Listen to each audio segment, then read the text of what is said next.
Well, good afternoon, everybody, and welcome to Uncommon Sense number 71. Would you believe it? I'm Kouimanis, and for those of you who don't recognise me, it's because I've missed the last two sessions of Uncommon Sense. And I'd like to take a moment to sincerely apologise to my co-host, Dean Holmes. But Dean, number 71, I'm back, mate, and I'm truly sorry for missing the last two. That's all right. We're here and we're back, mate. And funnily enough, me missing it, maybe that's led into today's topic about succession planning. Absolutely, Craig. You've got to have a plan for who your co-host might be, not only today, but in the future if something untoward were to happen.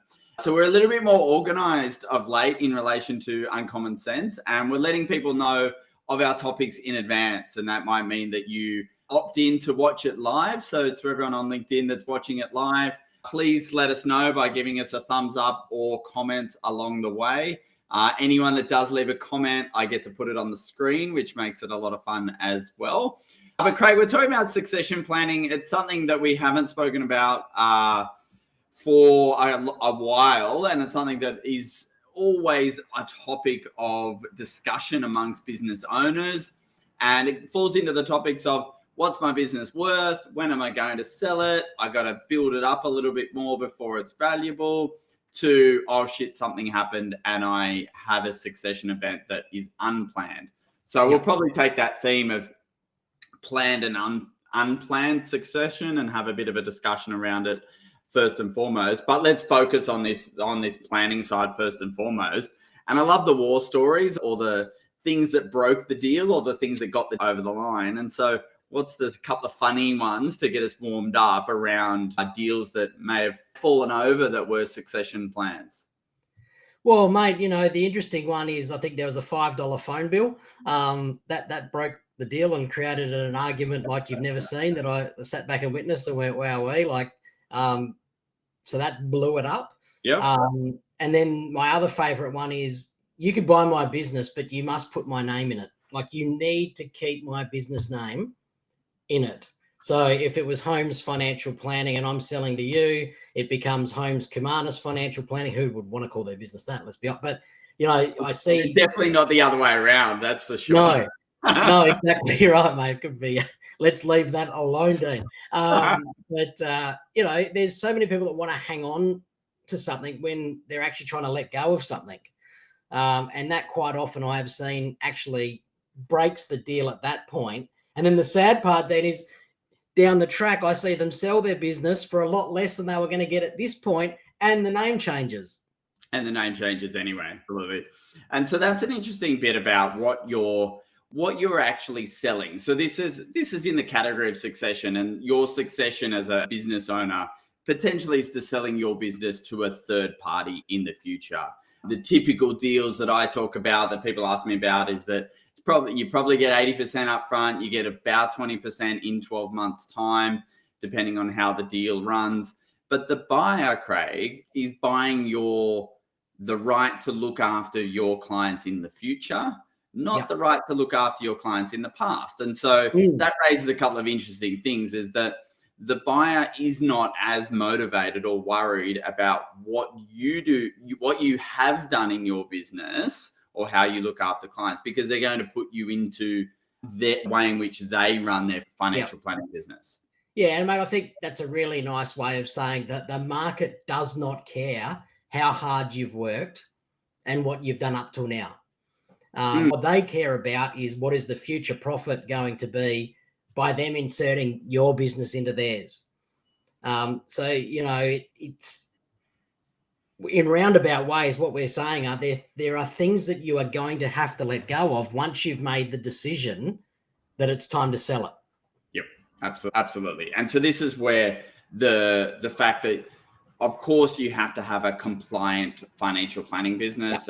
Buyers will want to buy a business that is compliant. But if you've done anything in particular that's unique in terms of a service offering, or the way in which you look after clients, at the end of the day, the acquirer may not be interested in continuing those parts of the service offering. And so it's really important to let go, I suppose, as the seller around those things, because they can be, as Craig said, the deal breakers that fall over because it's not something that the buyer is completely interested in. Just like if you've got an office and you're selling, the buyer's not interested in your furniture, maybe your computers and your lease and all of those kind of things. They want to take the revenue into their existing financial planning business. It's also an interesting point there, Dean, that you make, like, about different things. Like, and sometimes it might be a reflection point for a business owner who over time has built something unique about their firm, which is working while it's running.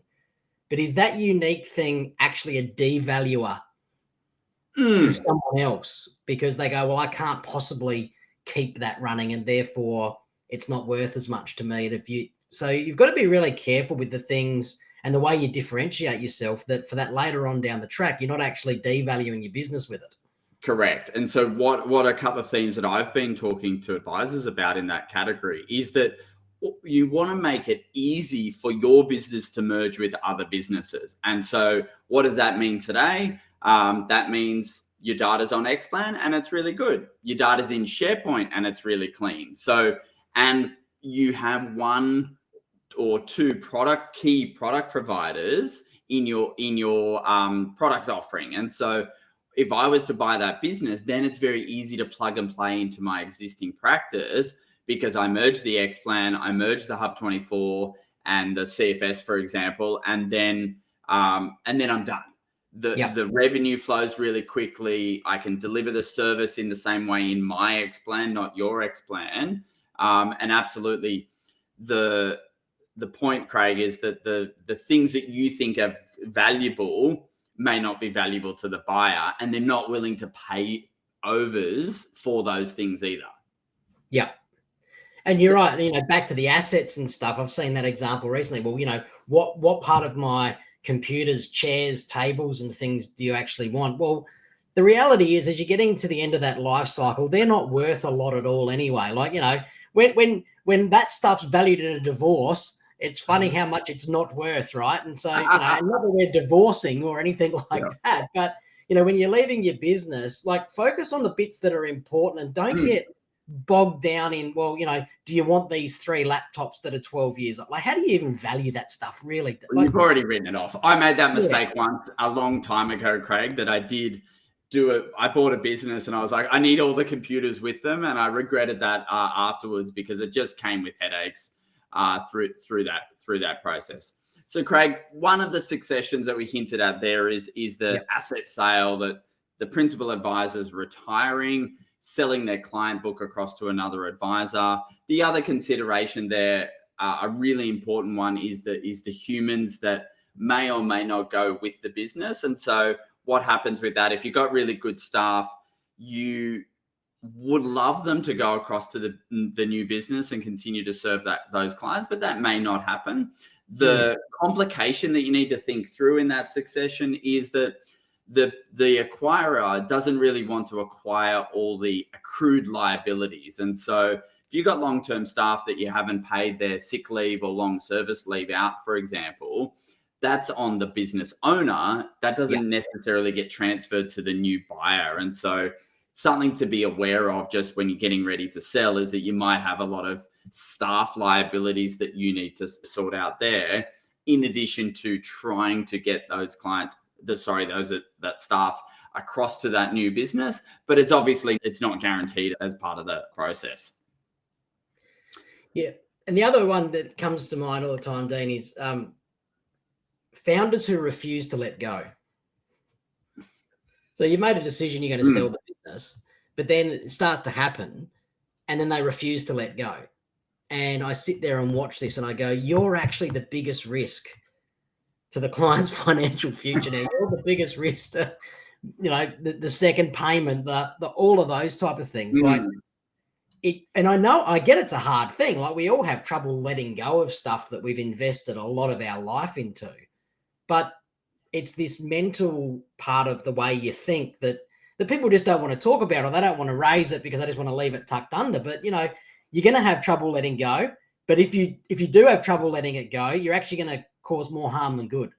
Yeah. So you really need to work on how do you let it go once you've given it to someone else. Correct. The clients do understand that you're selling a business, like especially around retirement, but not necessarily around retirement, but they do understand that you've got a business that's valuable to people in the future, just like an investment property is valuable to someone else because they get the rental income. It's the same when we think about our financial planning business. And so overall, I've seen good success with planning in advance, obviously, but around the acquisition, that you don't lose clients through that process, because clients still need strategic advice. So that doesn't change just because there's an ownership change. But Craig, let's internalize this a little bit in terms of succession. So one advisor, and he or she hires a young advisor. We call them Bob. They're 30, they're getting into their 30s. They've done their PY. They've been advisor for a couple of years.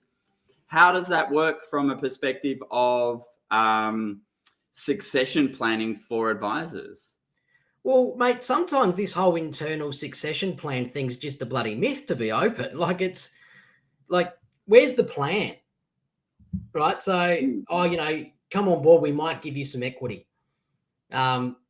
How many times have I seen that, Dean? Come on board, we might give you some equity. And then it gets to 3, 4, 5 years. Well, where's the equity? How does it look? What am I going to buy? Like, I started in year 0. It's now year 4. I feel like I've contributed all this money to the firm. So, where are you going to let me buy in at? If I am buying in at it, what are you going to value? You're going to gift it to me if you're gifting it to me. Like, internal succession, unless it's actually documented, set up, written to, agreed to, pricing, and all of those things, to me, then it's just a myth if it doesn't have that actual plan. Yeah, absolutely. And so that's the difference between having a carrot dangled in front of that younger advisor and it never eventuating, to having the documentation in place so that you can prove what you're saying is true, and you've got those mechanisms in place to actually deliver on that. So that's, that can be an option plan, of course, in terms of delivering from that perspective, or it can be just doing the deal earlier than what you think is right in terms of building the value to retain those staff members. Because if you're not, I tell advisors this, if you're not doing the deal to encourage the advisors to stay with you, then they're coming to me in my other capacity to start a business from scratch. And so, yes, you can have either path, but I think it's really important that you're working with these advisors to retain them for the long term. They want it as well, but they want that security of knowing that they'll get ownership in the practice at a reasonable time and valuation. And the time is typically, in their mindset, it should be sooner rather than later, which is the first thing, but also that we should make sure that it's documented and paid for in one way or another through that process. And remember, Google and, a better example, Atlassian, because it's an Australian company, they issue shares on day one to all employees. And so this is what we're competing with. We're not always just competing with other financial planning firms. We're competing with a pretty well-trodden path of being issued equity in companies for being an employee and helping to build it. And what's the difference? Yeah. And, but I'd also say the counter to that a bit, Dean, is that, I do fear entitlement exists a bit too much at the beginning. Like, if you want it, you got to earn it too. And, you need to show what you're bringing, what you're going to do, and like how you're going to do that, and actually earn it too. Like, so I think there's a happy medium somewhere in between both here. Like, I'm not giving out shares on day one, Craig, don't worry. But sorry, you can't have I don't like entitlement, right? I think you've got to earn stuff. But the other part of that conversation that needs to be clear is, when you do get equity, then what does that actually mean? Because the person getting equity then needs to understand, well, what do I get now that I've got this equity? Obviously, dividends and that kind of is obvious, but is it equity that allows you to sit at the table and make decisions on the business? Or is it minority equity where, yes, you're going to benefit from the upside and the growth that you're now contributing and we're all bringing together, but you actually don't get to make decisions on the business and where it's going and where it's heading. And I think that part needs to be really clear for both parties as well up front. Absolutely. And I talk about that as, it's an old Sherlaw's model for those that are watching that have been around a little while, but it's the triangle of income, income, equity, and control. And for those watching the video later on, there'll be a triangle here. There won't really be, but that's okay. But income, equity, control is really important. So it's the income that you do for your day job. It's the control that you have of the business. And then there's ownership of equity. And I think that bit in the middle, Craig, is pretty important in terms of the control. What do you get at the table through that process? Yeah. So that's a younger advisor, not necessarily a younger human, but a young advisor problem of how do they get into the industry and get ownership into practices? Do they build it themselves from scratch, or do they buy into existing? And there's a bit of competition at the moment with different private equity money arriving as well. What are the challenges do you see in that world, Craig? Well, I guess what's happening now is it's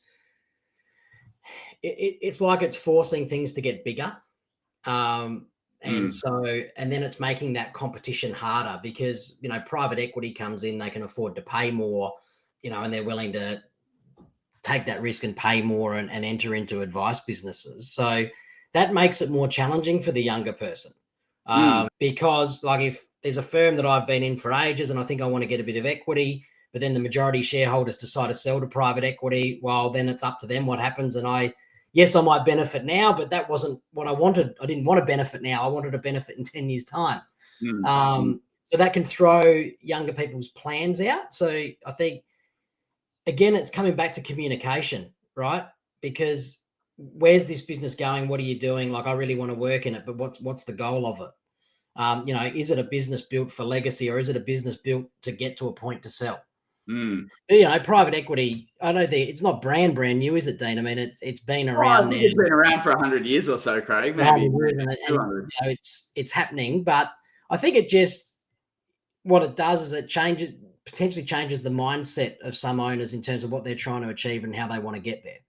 And knowing that it's there's probably a bank of people that would go, well, I actually don't really need others participating in the equity of my business. I could probably just build it and sell it to someone like that anyway.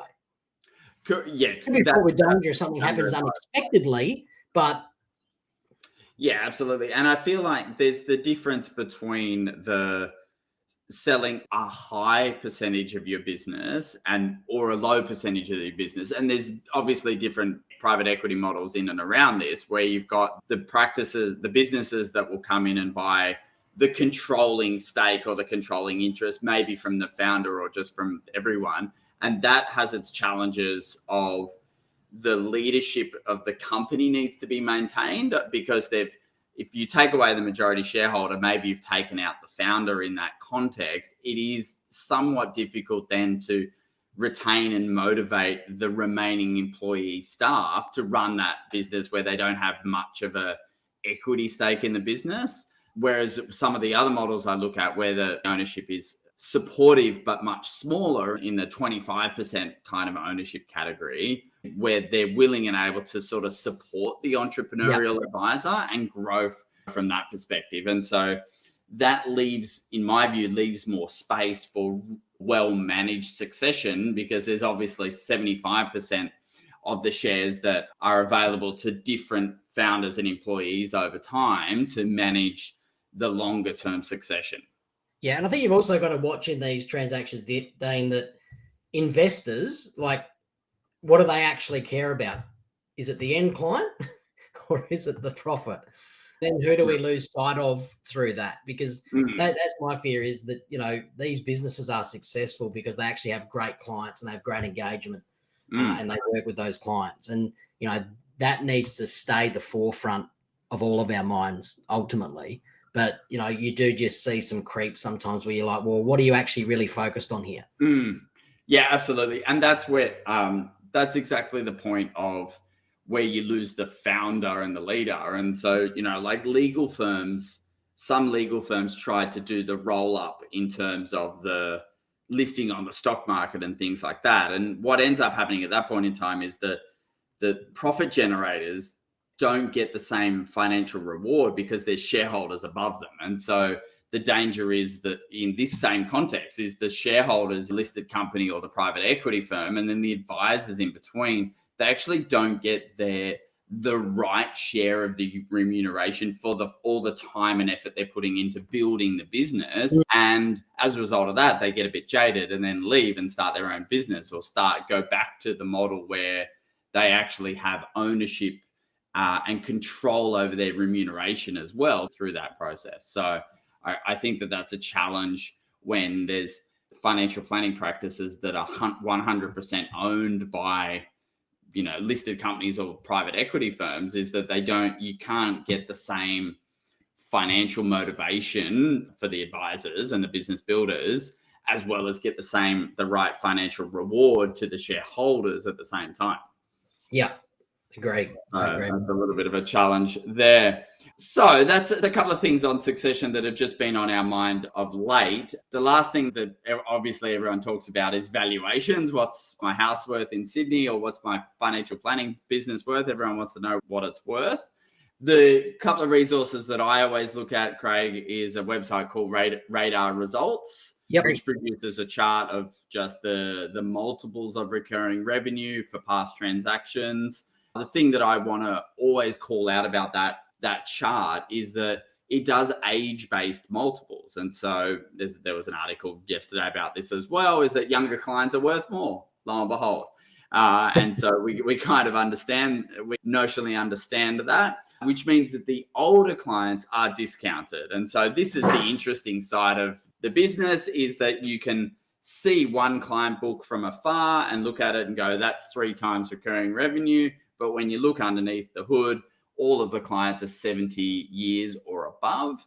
And the question becomes, is that a valuable client book at 3 times, given the age and stage of those clients? And so when I look at Radar Results, I see that the price should be lower, obviously, as clients get a bit older.